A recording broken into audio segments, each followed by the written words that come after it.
Béatrice Rulle ce matin, 6 minutes avec Martine Bidot. Elle est coprésidente de la Société genevoise de pédiatrie concernant l'indemnité d'urgence, Béatrice. Bonjour Martine Bidot. Bonjour. Merci d'être sur Radio Lac ce matin. Alors, la fin de la taxe d'urgence ou taxe pressante de 40 francs environ, elle est destinée à compenser les travails en soirée, week-end et jours fériés.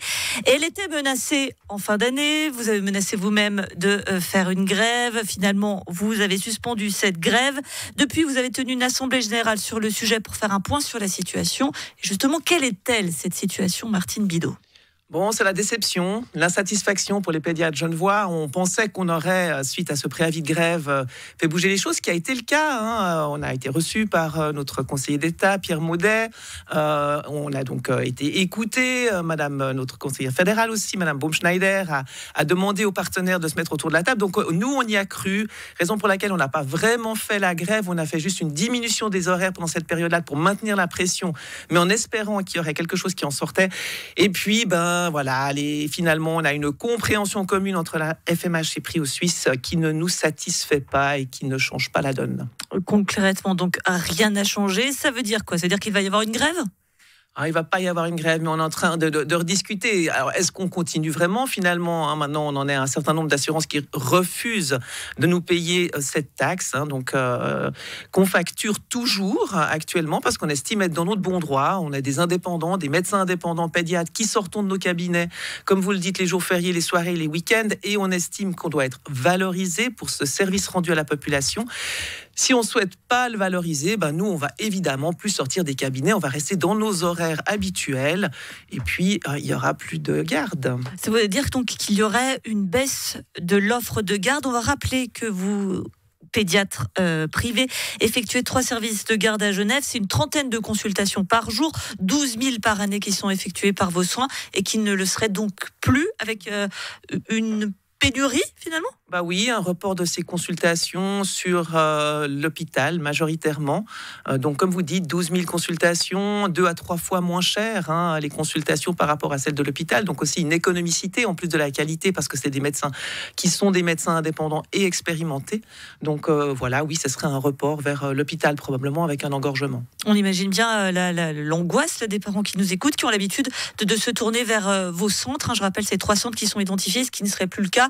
Potentiellement, vous pourriez recevoir dans vos cabinets privés, mais alors là, ça complexifie la chose. Exactement. Donc, une des solutions envisagées, c'est celle-là, si on continue à vouloir rendre ce service à la population, mais on ne nous facilite pas les choses, clairement, ça serait de le faire dans nos cabinets. Et alors là, peut-être qu'on pourrait avoir cette indemnité et ne pas nous la reprendre ou nous reprocher de la facturer, parce qu'on estime être vraiment dans notre bon droit. Et en 2016, d'ailleurs, la commission qui s'occupe d'interpréter le tarif nous avait dit qu'on pouvait la mettre en tant que médecin indépendant faisant des gardes en dehors de nos horaires de cabinet. Mais alors, si c'était le cas en 2016, pourquoi est-ce qu'en 2025, le temps passe, les assurances se disent non, c'est plus possible, il y a beaucoup de guillemets des excès?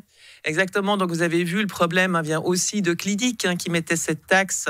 Comme on fait nos gardes dans notre clinique en tant que médecin indépendant, on a été associés et mis dans le même panier, et je pense que c'est maintenant le moment de se dissocier de ces cliniques. Au début, on n'a pas vraiment voulu le faire parce qu'il y a eu un mouvement général de révolte qui était de toute façon indispensable pour le système de santé. Puis on se dit, il faut qu'on se dissocie, il faut vraiment qu'on dise que nous, on travaille pas dans ces cliniques, on est indépendant, donc on a un statut différent. Mais on a été pris dans le même panier. Vous avez alerté le conseiller d'État Pierre Maudet, nos élus fédéraux, puisque ce qui concerne la santé est typiquement du domaine fédéral. Quelle est leur réponse et que peuvent-ils faire ? Alors, ils peuvent évidemment pousser des partenaires à se mettre autour d'une table. C'est ce qu'a fait Madame Baumschneider. Ils peuvent évidemment nous soutenir, mais plus que ça, pour l'instant, on n'a pas l'impression qu'il y ait la possibilité. Réformer ce système de santé, c'est indispensable aujourd'hui, ça c'est clair. Puis moi, je me fais énormément de soucis pour la relève, pour dire la vérité. Je travaille aussi à l'université, dans un institut qui promeut la médecine de famille. Et puis, il faut savoir que ces médecins de famille qui sont pédiatres généralistes, dans 10 ans, il y en aura 50% qui partiront à la retraite. On a vraiment besoin de la relève. On a besoin d'un étudiant sur 5 environ qui devrait choisir la médecine de premier recours, généraliste ou pédiatre, pour pouvoir, en 2040, avoir un système de santé qui est sain avec les piliers, qui sont donc les médecins de premier recours, qui soient assurés. Rappelons donc que 50% d'entre vous n'exerceront plus d'ici 2040. C'est colossal, la moitié de ces praticiens qui ne seraient plus là. Et on sent dans vos propos, Martine Bidot, vous qui êtes coprésidente de la Société genevoise de pédiatrie, beaucoup de lassitude. Et c'est assez global, j'ai l'impression, au monde de la médecine. Surtout que l'on va, je mets beaucoup de guillemets, célébrer les 5 ans de la pandémie. Et on a vu combien on avait besoin des praticiens. C'est un fait, cette lassitude-là, cette fatigue? Oui, non, c'est un fait. On est attaqué de toutes parts. Début de l'année passée, on a eu la baisse du point qui a diminué donc nos revenus.